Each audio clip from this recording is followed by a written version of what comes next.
So welcome aspirants, I'm Inderpreet Singh, All India Rank 5 in CDS IMA welcomes you to our YouTube channel V Together। तो इस video में हम math की बात तो करने वाले हैं कि मैथ में आप कैसा अच्छा परफॉर्म कर सकते हो जितना आप पढ़ के जा रहे हो, उसी भी हाफ पे अपना अटैम्प्ट कैसे इंक्रीज़ कर सकते हो और कैसे आप मैक्सिमम आउटपुट निकाल सकते हो, उस बारे में इसमें बात करेंगे। वीडियो की स्पीड को 2x पे कर लो। मैथ के बारे में बात करना शुरू करें उससे पहले एक जनरल बात कर लेते हैं जो सब बच्चों के काम आएगी। ये पेज देखने के बाद आप मैथ के जो OTA कैंडिडेट्स हैं वो वीडियो बंद कर सकते हैं, मैथ वाली पूरी देख सकते हैं। पहले ये बात कर लेते हैं, ठीक है। ये टॉपिक आपको अगर आपने पढ़ रखे हैं तो इसको रिवाइज़ कर लो एक बार। तो अगर आपने नहीं पढ़ रखे तो आप इसमें से जो आपको लगता है कि मैं इस मिनिमम टाइम में कर सकता हूँ कर सकती हूँ, आप उनको एक बार देख लो, क्योंकि ये टॉपिक्स आपको डेफिनेटली हेल्प करेंगे, ठीक है, आपका स्कोर इंक्रीज़ करने में जीएस के पेपर में। तो अगर आप ये देखो 16th फाइनेंस कमीशन और बजट, इससे क्वेश्चन आएगा, पक्का आएगा, या तो 16 से आ जाएगा तो बजट से आएगा, दोनों से भी आ सकता है, ठीक है। तो आप इनको एक बार पढ़ के जाओ। अगर आपने नहीं पढ़े हुए तो आप 16th फाइनेंस कमीशन पढ़ लो, ठीक है। अगर आपने पढ़े हुए तो आप दोनों को रिवाइज कर लो। फिर पार्ट 1 ऑफ द कॉन्स्टिट्यूशन ये सभी कर लेना, बिकॉज इसमें कुछ ज़्यादा नहीं है। जिसने पढ़ा है वो रिवाइज करो, जिसने नहीं पढ़ा वो एक बार इसको पढ़ के जाओ। पार्ट 1 ऑफ द कॉन्स्टिट्यूशन, इसमें जो भी आर्टिकल्स हैं, आर्टिकल्स में क्या क्या क्या क्या प्रोविजंस है वो सब कुछ, ठीक है। फिर डेलिमिटेशन कमीशन एंड सेंसेस, इसके बारे में बेसिक थोड़ा पढ़ के जाओ, ठीक है। ये भी न्यूज़ में है तो इससे क्वेश्चन बन सकता है।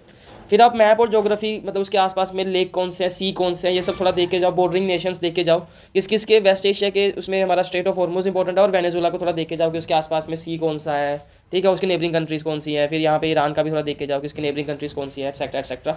और स्ट्रेट ऑफ हॉर्मुज थोड़ा पढ़ के जाओ कि किस किस को बॉर्डर करता है ये, मतलब किस किस के नियर बाय है। हल्का सा मैप देख लो और किसी की ज्योग्राफी देख लो, तो ये भी आपको हेल्प करेगा।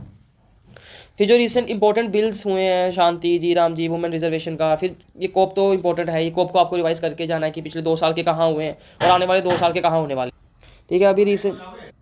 अभी कौन सी कोप जो है वो इंडिया में होने वाली है वो आप कमेंट में करोगे, ठीक है। बताओ यार प्लीज़, कमेंट बढ़ाओ हमारे अपने भाई के चैनल पे, ठीक है। फिर साइक्लोन्स आपको पता है इंपॉर्टेंट है। फिर इंडिया में रिसेंट कितने मिशन लॉन्च हुए जो अलग कंट्रीज़ की हेल्प के लिए थे या इंडियन स्टूडेंट्स को वापस लाने के लिए थे, वो सब जो भी है। जैसे ऑपरेशन ब्रह्मा ये म्यांमार में था, तो ये आपको एक तो मैंने बता दिया। तो किसके लिए था, क्योंकि अब यूपीएससी का लेवल बढ़ चुका है, तो म्यांमार में तो था, लेकिन किस चीज़ के लिए था तो वो भी आपको पढ़ना है, तो वो आप कमेंट में करोगे, ठीक है। तो ये था जनरल सभी कैंडिडेट्स के लिए, इसको एक बार पढ़ लो। इस स्लाइड को मैं अपने चैनल पे भी डाल दूंगा टेलीग्राम पे, तो वहाँ पे आपको हेल्प हो जाएगी। अब बढ़ जाते हैं मैथ्स की तरफ कि मैथ में आपको क्या करना है।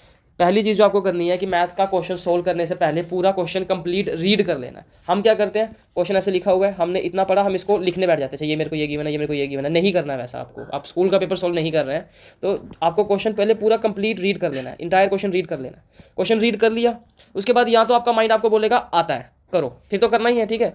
या आपका माइंड आपको बोलेगा नहीं आता, टाइम लगेगा इस क्वेश्चन में, समझ नहीं आया, दोबारा रीड करता हूँ। ऐसे अगर कुछ थॉट आए ना क्वेश्चन को रीड करके, तो आपको उस क्वेश्चन को टाइम नहीं करना है, प्लीज़ भाई बन के आगे मूव कर जाना है। जो क्वेश्चन आते हैं, जो आपको इंटैक्ट पता है कि कैसे इसका स्ट्रक्चर है, क्या इसका फ्लो चार्ट है, क्या इसका एल्गोरिदम है, ऐसे करके ये सोल्व होता है, वही क्वेश्चन आपको पहले सोल्व करना है। You getting my point. ऐसा कोई वेग सा थॉट आया क्वेश्चन को फर्स्ट रीड के बाद, बोल रहा हूँ मैं, अगर फर्स्ट रीड के बाद आपको ऐसा कोई वेग थॉट आया कि यार पता नहीं होगा नहीं होगा, तो उस क्वेश्चन को स्किप करो। अब एक चीज़ आपके काम आएगी कि प्रॉब्लम विद मैथ क्या है, हमें लगता है कि यार कोशिश करके देखता हूँ सोल्व तो हो ही जाएगा, क्या पता सोल्व हो जाए, सीधा नंबर अंदर आ जाएंगे क्वेश्चन सोल्व होते ही।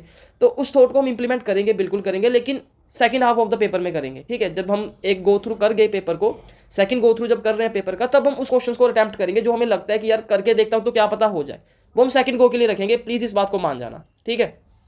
अगर आपको लगता है, ये मन में आ रहा है कि यार करके देखता हूँ, थोड़ा सुना सुना लगता है, थोड़ा देखा देखा लग रहा है क्वेश्चन, करके देख लो तो क्या पता हो जाए, तो सेकंड अटेम्प्ट में करेंगे, उसे सर्कल करके लिख लो, नहीं तो लास्ट में उन सीरियल नंबर्स को लिख के रख लो कि ये क्वेश्चन मेरे को सेकंड गो में पहले करने हैं, तो वो लास्ट में लिख के रख लो एक बार, ठीक है। तो ये वही है कि पहले जो 30-40 क्वेश्चन आते हैं आपको, आप उनको कंप्लीट कर लो।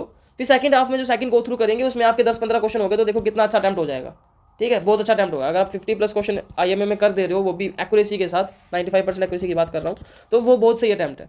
और सेकंड गो में हो सकता है कि आप 20-22 क्वेश्चन भी लपेट दो, वो बहुत ज़्यादा सही हो जाएगा, ठीक है। और ये तो मैं नॉर्मल बोल रहा हूँ, कई बच्चे फर्स्ट गो में 50 टच कर देते हैं फर्स्ट गो में, तो वो 10-12 लास्ट अगली गो में करेंगे, तो वो और अच्छा अटेम्प्ट हो गया, ठीक है। फिर उसके बाद आप वो क्वेश्चन सोल्व करना शुरू करो जो आपने नोट डाउन करें कि ये मेरे को पहले सोल्व करना है, इनमें मेरे को डाउट है, ये मेरे को शायद 50-50 केस है, उनको आप पहले करो। फिर आप बाकी करो जिनके बारे में बिल्कुल नहीं पता, हिट एंड ट्रायल लगाओ, ऑप्शन लगाओ, एलिमिनेशन लगाओ, ये सब भी मैथ में हेल्प करता है, ठीक है। फिर कुछ मैथ के लिए टिप है, ठीक है। सिंगल क्वेश्चन पहले सोल्व करो, जो मतलब इंडिविजुअल क्वेश्चन होते हैं कि ये क्वेश्चन सोल्व किया, आंसर मार्क किया, फिर नेक्स्ट क्वेश्चन सोल्व किया, आंसर मार्क किया, जो कनेक्टेड नहीं होते हैं बेसिकली, वो पहले सोल्व करो, ठीक है। फिर जो क्वेश्चन ऐसे होते हैं जिसमें सब्सिक्वेंट पार्ट्स होते हैं, जैसे स्टैट हो गया हमारा, मेंसुरेशन में आता है, DI में आता है, ऐसे क्वेश्चन का डाटा जरूर संभाल के रखना है। ऐसा नहीं है कि आप भूल ही जाओ कि मैंने पहले क्या सोल्व किया था, कहाँ किया था, तो डाटा उनका संभाल के रखना है, बिकॉज हो सकता है A पार्ट का आपको B में काम आए, ठीक है, तो वो चीज़ें आपको संभाल के रखनी है। फिर ऑप्शंस का यूज़ ज़रूर करना है, एलिमिनेशन ज़रूर लगाना है कि यार ये तो हो नहीं सकता, ये ऐसा है, ये ऑप्शन पुट करके देखना है। ये ज़्यादातर अलजेब्रा में हेल्प करेगा आपको, ऑप्शन सब्स्टिट्यूशन, ठीक है। उसमें थीटा पुट करना, 90, 0, ये सब हेल्प करेंगे, ठीक है। तो ये सब चीज़ें आपको देख के रखनी है। फिर read the demand of the question come careful. जैसे अर्थमेटिक में बेसिकली क्या होता है कि बात कर रहा होगा कॉपर जिंक, आंसर पूछा होगा जिंक कॉपर, वो याद रखना है कि वर्क एंड टाइम है, उसमें लास्ट में पूछ लिया कि 1/4 ऑफ द वर्क कितने टाइम में करेगा, और हमने कंप्लीट के हिसाब से आंसर मार्क कर दिया, 1/4 पढ़ा नहीं, याद नहीं रखा।